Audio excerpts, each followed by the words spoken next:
अस्सलाम वालेकुम नाज़रीन किराम, हम तेज़ टीवी के साथ आपका मेज़बान मसूदुर रहमान। नाज़रीन किराम, आप जानते हैं कि ये मार्च का महीना अपने अंदर एक बहुत खूबसूरत दिन लाता है और वो है 23 मार्च। 23 मार्च 1940 ये वो एक टर्निंग डे था, एक टर्निंग पॉइंट था जहाँ से मुसलमानान हिंद के लिए एक मंजिल का तयन हुआ। उन्होंने एक अलहदा ममलिकत का सोचा। नाज़रीन किराम, हम आज का प्रोग्राम 23 मार्च के नाम करते हैं।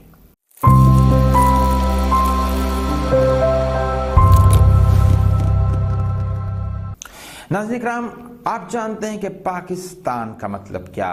ला इलाहा इल्लल्लाह। ये वो नारा था जो उस वक्त हर दिल की धड़कन था।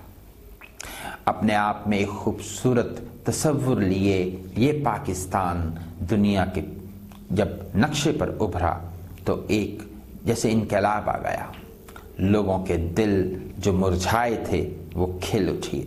वो लोग अपना सब कुछ छोड़कर अपनी बड़ी बड़ी जागीरें, अपना बड़ा बड़ा सामान, अपनी ज़मीनें, हत्ता कि अपनी बच्चियां और बच्चे छोड़कर इस पाकिस्तान में दाखिल हुए और यहाँ पर आबाद हुए और बड़ी बासुकत कसम पुरसी की हालत में भी रहे। और फिर पाकिस्तान ने वो वक्त भी देखा कि जब पाकिस्तान तरक्की पर जाना शुरू हुआ। 50s और 60s में पाकिस्तान पर एक उरूज का दौर आता है और फिर उसके बाद हम देखते हैं बतदरीज पाकिस्तान में मसाइल शुरू हो जाते हैं। ये एक बड़ा लम्हा फिक्रिया था हमारे लिए और है कि हम एक बेहतरीन मुल्क रखते हैं जहाँ सारे मौसम मौजूद, जहाँ बेहतरीन आबो हवा मौजूद, जो ज़राअत के लिहाज से बहुत बड़ा मुल्क, जहाँ पर फैसलाबाद जैसा मैनचेस्टर ऑफ एशिया मौजूद, जहाँ पर बेशुमार मादनियात मौजूद, जहाँ समंदर जो है वो इसको लगता है, जिसके एक तरफ चाइना, एक तरफ अफ़गानिस्तान, ईरान और एक तरफ इंडिया और एक तरफ समंदर। इसके बावजूद यहाँ पर चाइना जैसा मुल्क जो है वो आकर सी पैक दे रहा, लेकिन हमारे हालात वहीं के वहीं हैं।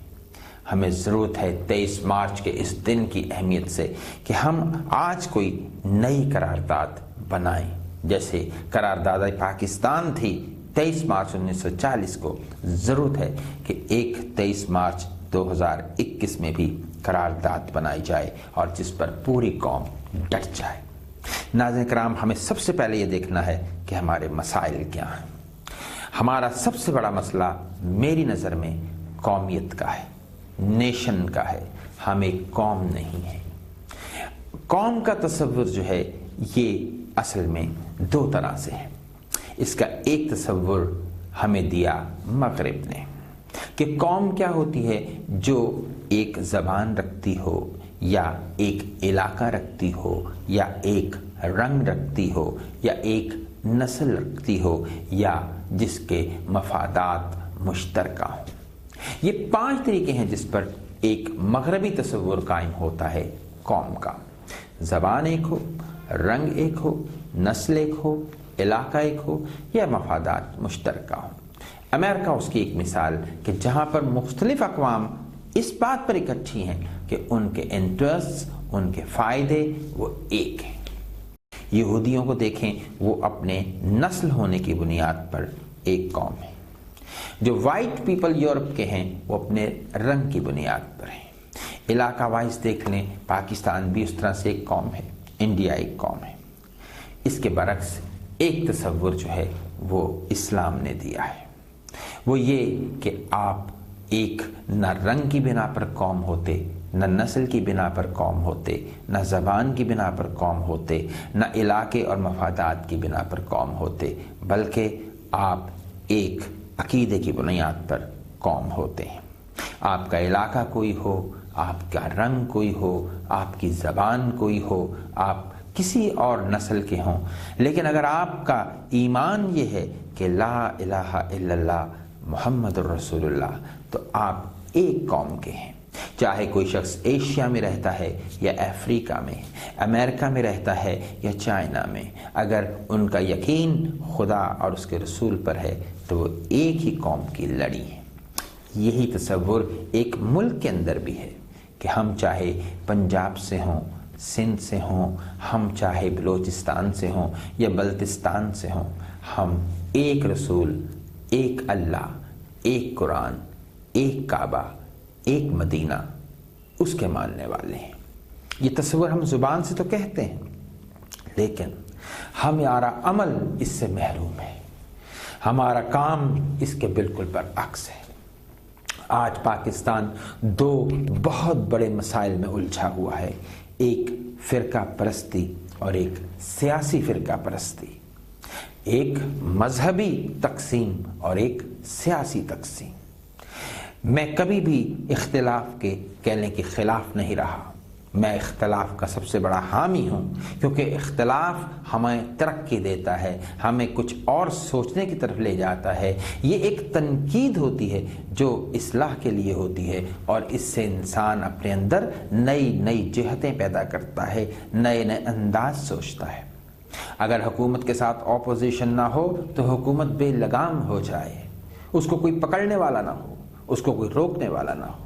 لیکن افسوس یہ ہے کہ ہم اس بنیادی جو خوبصورتی ہے ڈیموکریسی اور جمہوریت کی، اس پر ہم آپس میں لڑتے ہیں۔ ہم ایک قوم ہوتے ہوئے مختلف طبقوں میں تقسیم ہیں، ہم میں عدم برداشت بالکل زیرو تک پہنچ چکا ہے۔ ہم سمجھتے ہیں کہ نواز شریف بھی کوئی ولی اللہ ہے اور عمران خان بھی کوئی ولی اللہ ہے۔ ہم کیوں نہیں سمجھتے کہ یہ دونوں انسان ہیں، دونوں ہی مکمل نہیں ہیں، دونوں میں خامیاں ہیں، دونوں ہی کوشش کر رہے ہیں پاکستان کے لیے۔ نواز شریف نے اپنے طور پر کوشش کی، اس میں غلطیاں بھی ہوں گی، عمران خان صاحب اپنی کوشش کر رہے ہیں، اس میں بھی غلطیاں ہوں گی۔ پھر ہم ایک اور کام کرتے ہیں، وہ یہ کہ ہم شخصیات سے چمٹے رہتے ہیں۔ ہماری ہوش میں دیکھ لیں، امریکہ کے اندر کتنے صدر آئے، کبھی صدر ریگن تھے، پھر یہ ہمارے سامنے کلنٹن آ گئے، جارج بش آ گئے، اوباما آ گئے، اور آج کل جو بائیڈن آ گئے، اس سے پہلے جو تھے ٹرمپ تھے۔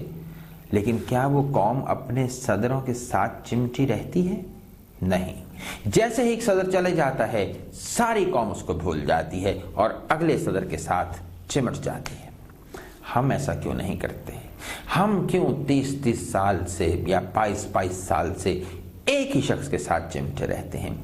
کیا ہمیں ملک عزیز ہے یا وہ شخص عزیز ہے؟ ہمارا کام ہونا چاہیے 5 سال جس شخص کو ملے ہم پورے ساتھ اس کے ساتھ ڈٹ جائیں، اس کو 5 سال پورے کرنے دیں، اور پھر 5 سال بعد اس کی کارکردگی پر فیصلہ ہو۔ بلکہ میں تو اگر مجھ سے پوچھے تو میں یہ سمجھتا ہوں کہ 5 سال بعد پھر اس شخص کو دوبارہ الیکشن لڑنے کی اجازت ہی نہیں ہونی چاہیے۔ وہ بس اپنے گھر جائے، اب کوئی نیا خون، نیا چہرہ وہ آئے، اور وہ پاکستان کے لیے آئے، اپنی پارٹی کے لیے نہ آئے، اپنے لوگوں کو نوازنے کے لیے نہ آئے، اپنے کسی فائدے کے لیے نہ آئے، بلکہ پاکستان کے لیے آئے۔ امریکہ میں آپ دیکھتے ہیں کہ جو پالیسیز چل رہی ہیں اس پہ ہر آنے والا صدر کوئی زیادہ تبدیلی نہیں کرتا، وہ اسی طرح سے وہ پالیسیز چلتی رہتی ہیں اور وہ اپنا خدمت کا کام کرتا رہتا ہے۔ ہمارے ہاں عام طور پر آتے ہی پچھلے جو پروجیکٹس ہوتے ہیں ان کو بند کر دیا جاتا ہے، اس پر یا اور طریقے سے کام کر کے اس کے اندر مزید پرابلمز پیدا کر دیے جاتے ہیں تاکہ وہ پچھلی حکومت ناکام قرار دے دی جائے، اور اس میں نقصان پاکستان کا ہوتا ہے۔ میں چاہوں گا ہمارے رہنما بھی اس حقیقت کو پہچانیں، ہمارے عوام بھی اس حقیقت کو پہچانیں۔ ہم ہیں کس وجہ سے؟ پاکستان کی وجہ سے۔ یہ نہ ہو تو آپ اور ہم کہاں کھڑے ہوں؟ یہ رہنما ان کو کون حکمران بنائے؟ ہم عوام کیسے کہیں آزادی سے چل پھر سکیں؟ یہ وہ قرارداد ہے جس کو سمجھنے کی ضرورت ہے، اور اسی کے ساتھ مذہبی قرارداد بھی کہ ہم کسی بھی فرقے کے ہوں، ہمارے سر آنکھوں پر ہم کبھی ایک ہو نہیں سکتے۔ ممکن نہیں کہ آنکھ کھلے اور سارا پاکستان سنی ہو جائے، یا سارا پاکستان شیعہ ہو جائے، یا سارا پاکستان وہابی یا دیوبندی ہو جائے۔ हो ही नहीं सकता। तो हम क्यों नहीं इन तमाम इख्तिलाफात के साथ जीना सीखते? क्या ये ज़रूरी है कि जिस तरह से मैंने खुदा को समझा और मैंने नबी को समझा और मैंने कुरान को समझा, दूसरा भी वैसा ही समझे? बिल्कुल नहीं हो सकता। वो जिस तरह से समझ रहा है, उसकी मेहरबानी कि वो समझ तो रहा है। हम ये क्यों नहीं सोचते? हम ये क्यों कहते हैं कि ये भी उसी तरह से माने जैसे हमने माना है? आप दूसरे को मानने दें जैसे वो मानता है, आप उस तरह से माने जैसे आप मानते हैं। इस तहम्मुल और बर्दाश्त को अगर हम दिल में जगा देते हैं तो ये वो करारदाद है जो हमारे लिए 2021 में एक वो करारदाद हो सकती है जो हमें एक नई कौम अता कर सकती है। यकीन जाने हमारा हाल उस बेहतरीन जिस्म की तरह है जिसका जोड़ जोड़ काम करता है, लेकिन उसका सारा जिस्म फालिज का शिकार हो चुका है। हमारे अंदर सलाहियतें हैं, लेकिन उस इस्तेमाल करने के लिए कुव्वत वो हम अपने आप को तकसीम करके खो चुके हैं। आइए 23 मार्च के इस दिन हम फैसला करें कि हम किसी भी तरह की तकसीम का शिकार नहीं होंगे। हम इख्तलाफ करेंगे लेकिन एहतराम के साथ। हम नफ़रत नहीं पालेंगे, हम मोहब्बत का पैगाम देंगे। कोई नवाज शरीफ साहब के साथ है, बिस्मिल्लाह। कोई इमरान खान साहब के साथ है, हमारी सर आँखों पर। कोई पीपल्स पार्टी को पसंद करता है तो कोई मसला नहीं। हम सब पाकिस्तानी हैं और पाकिस्तान से प्यार करते हैं। आपकी समाअतों का बहुत बहुत शुक्रिया।